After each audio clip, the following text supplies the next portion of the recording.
Student, তোমরা যারা এবছর অর্থাৎ 2022-এ কলেজে ভর্তি হয়েছো বা কলেজে ভর্তি হবে, তোমরা কমেন্টে আমাকে নানা ধরনের প্রশ্ন জিজ্ঞাসা করেছিলে। সেই প্রশ্নের উত্তরগুলো আজকে আমি দেব। যেমন তোমরা আমাকে প্রশ্ন করেছিলে যে অনার্স নিলে রোজ কত ঘন্টা পড়তে হয়, এই প্রশ্নের তোমরা উত্তর আজকের ভিডিওটায় পেয়ে যাবে।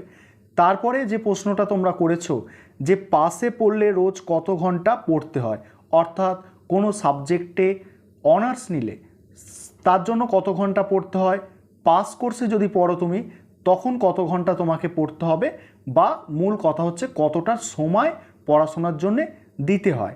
তারপরের প্রশ্ন, রোজ কি কলেজে যেতে হয়, এটাও অনেকে আমাকে প্রশ্ন করেছো। এর উত্তরও আমি দেব যে রোজ কলেজে কি যেতে হয়, অনার্স নিলে কলেজে কি বেশি যেতে হয় নাকি পাসে পড়লে কলেজে বেশি যেতে হয় সেটা বলবো।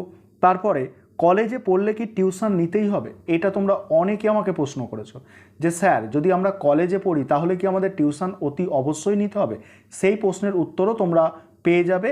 তারপরে অনার্স নিলে বাংলায় না ইংরাজিতে পড়তে হয়, এটা তোমরা অনেকেই জানো না, সেই কারণে তোমরা প্রশ্নটা আমাকে করেছো যে অনার্স নিলে বাংলায় পড়তে হয় নাকি ইংরাজিতে পড়তে হয়। এবারে তোমরা এক এক করে প্রশ্নের উত্তরগুলো শোনো। প্রথমে আসি যে প্রথমে যে প্রশ্নের উত্তর ছিল যে অনার্স নিলে রোজ কত ঘন্টা করে পড়তে হবে। এই পড়াশোনার বিষয়টা সম্পূর্ণ তোমার নিজের ওপর নির্ভর করছে। তুমি যদি সামনে খাতা বই খুলে সারা দিন বসে থাকো, ঘন্টার পর ঘন্টা বসে থাকো, তাহলে তোমার কত ঘন্টা চলে যাচ্ছে তুমি নিজেও বুঝতে পারবে না, তাতে পড়াশোনার সত্যিকারের কিছু হবে না। তোমার কাছে নির্ভর করছে, অর্থাৎ তোমার ওপরেই নির্ভর করছে যে তুমি 2 ঘন্টা পড়বে না তুমি 8 ঘন্টা বইটাকে খুলে খাতাটাকে খুলে নোটগুলোকে দেখবে সেইটা, বা বসে বসে তুমি ভাববে, চিন্তা করবে মাথায় অন্য কিছু, আর সামনে খাতাটা অর্থাৎ নোটের খাতাটা বা বইটা খোলা থাকবে। সেটা তোমার ওপর নির্ভর করছে, নাকি তুমি 2 ঘন্টা বসে সম্পূর্ণ পড়াশোনা করে নেবে। এখানে আশা করি তোমাদের উত্তর তোমরা পেয়ে গেছো যে অনার্সে পড়লে কারোর ক্ষেত্রে 2 ঘন্টাও লাগতে পারে, কারোর ক্ষেত্রে 3 ঘন্টা, কারোর ক্ষেত্রে 4 ঘন্টা, কারোর আবার 8 ঘন্টাও লাগতে পারে। সম্পূর্ণ নিজের ওপর নির্ভর করছে যে আমি পড়াশোনার জন্য অরিজিনাল কতটা টাইম দিচ্ছি এবং কতটা সময় পড়তে বসে অন্য কিছু ভাবছি। কারণ আমাদের মনে রাখতে হবে যে আমাদের সময়টা কেন ব্যয় হয়। আমাদের সময়টা পড়তে বসে এই কারণেই ব্যয় হয় যে আমরা পড়তে বসে সারাদিন যা যা ঘটে সেইগুলোকে আমরা পড়তে বসে মনে করি, বা আমরা মনে করতে না চাইলেও মনে আসে। এইটার জন্য কিন্তু আমাদের সময়টা ব্যয় হয়ে যায়। রোজ মনে রাখতে হবে আমাদের আজকের একটা গোল ঠিক করতে হবে, অর্থাৎ একটা লক্ষ্য ঠিক করতে হবে যে আজকে আমি এতটা পড়বো, এতটা পড়ে আমি লেখার চেষ্টা করব, তাহলে কিন্তু কম সময়ের মধ্যে আমরা বেশি জিনিস আয়ত্ত করতে পারবো। ঠিক আছে, তাহলে অনার্সে পড়লে তুমি 2 ঘন্টাও পড়তে পারো, 3 ঘন্টাও পড়তে পারো, 5 ঘন্টাও পড়তে পারো, অর্থাৎ মিনিমাম টাইম কিন্তু তোমায় 2 থেকে 3 ঘন্টা টাইম অনার্সের জন্য আমার মনে হয় দিলেই যথেষ্ট, 2 থেকে 3 ঘন্টা। এবার যদি বলো পাসে পড়লে রোজ যে পড়তে বসতেই হবে এরকম কোনো বাধ্যবাধকতা নেই।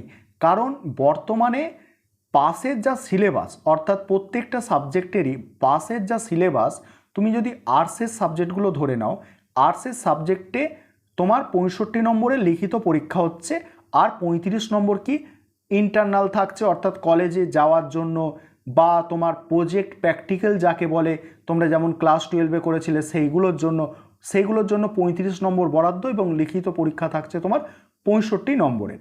এই 65 নম্বরের মধ্যেও আবার 15 নম্বর এসএকিউ প্রশ্ন থাকে, 2টো বড় প্রশ্ন 10 নম্বরে, 2টো বড় প্রশ্ন 15 নম্বরে লিখতে হয়, অর্থাৎ 15-15 30, 10-10 20, 20 আর 30 হচ্ছে তোমার 50, আর 15 নম্বরের এসএকিউ। অনার্সেও তাই, অনার্সেও 65 নম্বরেরই লিখিত পরীক্ষা হয় ক্যালকাটা ইউনিভার্সিটির আন্ডারে, আর বর্ধমান ইউনিভার্সিটির আন্ডারে যত সম্ভব 70 নম্বরের পরীক্ষা হয়, সেখানেও ছোট প্রশ্ন থেকে থাকে। ঠিক আছে, যাই হোক, এখানে পড়াশোনাটা পাস কোর্সের পড়াশোনা কিন্তু খুবই হালকা, অর্থাৎ তুমি যদি পরীক্ষার আগে 1 মাস ভালো করে পড়ে নাও তাহলে কিন্তু তুমি তাও পরীক্ষায় কিন্তু পাস করে যেতে পারবে। তবে তোমাদের বলবো, তোমরা যারা পাস কোর্সে পড়ছো তোমরা এখন থেকে তোমরা জীবনে কি করবে সেটাকে তোমরা ঠিক করে নাও, এবং সেইটার পেছনে এই কলেজে পড়ার সময় থেকে তোমরা টাইম দিতে থাকো। অর্থাৎ তোমরা যদি ভাবো যে আমি কোনো গভর্নমেন্ট জব করব, কোনো সরকারি চাকরি করব, সেই চাকরির প্রস্তুতি তোমাকে এখন থেকে নিতে হবে। কারণ তোমায় মনে রাখতে হবে যে তুমি পাশে পড়ছো, তোমার পড়াশোনা অনেক হালকা, তোমার পড়াশোনা অনেক কম করতে হবে। তাই সময় তুমি যেহেতু পাচ্ছ, সেই সময়টাকে ফালতু নষ্ট না করে, বাজে সময় না কাটিয়ে তুমি সেই সময়টাকে যদি পড়াশোনার মধ্যে কাজে লাগাও, অর্থাৎ জীবনে তুমি যেটা করতে চাও সেটার পেছনে কাজে লাগাও, তাহলে কিন্তু অনেক ভালো। সেটা আমি পড়াশোনা শুধু বলছি না, তুমি যদি কোনো কাজ শেখার কাজেও লাগাও, অর্থাৎ তুমি কোনো কাজ শিখতে চাইছো, সেই শেখার কাজেও যদি প্রত্যেক দিন 2 ঘন্টা করে ব্যয় করো, 3 ঘন্টা করে ব্যয় করো, সেই পরবর্তীকালে কিন্তু ভবিষ্যতে সেই সময়টা তোমার কিন্তু ফেরত দেবে। অর্থাৎ তুমি যে টাইমটা ব্যয় করছো সেই টাইমটা তুমি ফেরত পাবে, অর্থাৎ তুমি জীবনে কিন্তু কিছু করতে পারবে। এটা এবার রোজ কি কলেজে যেতে হয়, এখানে বিষয়টা আসি যে তুমি যদি অনার্স নিয়ে পড়ো, অনার্সের ক্লাসগুলো ইম্পর্টেন্ট হয়। বিশেষ করে যেসব প্র্যাকটিক্যাল বেসড ক্লাস আছে, অর্থাৎ যেমন তুমি সায়েন্সের কিছু ক্লাস প্র্যাকটিক্যাল থাকে, ভূগোলের ক্লাসে প্র্যাকটিক্যাল থাকে, সেগুলো তো অতি অবশ্যই অ্যাটেন্ড করা তোমার দরকার, অর্থাৎ কলেজে অতি অবশ্যই যেতে হবে। তাছাড়া যেগুলো প্র্যাকটিক্যাল থাকে না, যেমন ইতিহাস, পলিটিক্যাল সায়েন্স, এইগুলোও তোমায় কলেজে গেলে, তুমি কলেজের পড়াশোনা একদম স্যারেরা তো একটু বেশি অনেকটাই অভিজ্ঞ হয়, তাদের তুমি সংস্পর্শে থাকতে পারবে, বা তারা যেটা বলছে সেটা শুনতে পারবে। শুনতে পারলে তোমার সাবজেক্ট সম্পর্কে নলেজ বাড়বে। অর্থাৎ তুমি অনার্স নিয়েছো কী জন্য, কলেজে ভালো করে সেই সাবজেক্ট সম্পর্কে জানবে, সেই সাবজেক্ট সম্পর্কে বুঝবে, সেই জন্য তুমি অনার্স নিয়েছো।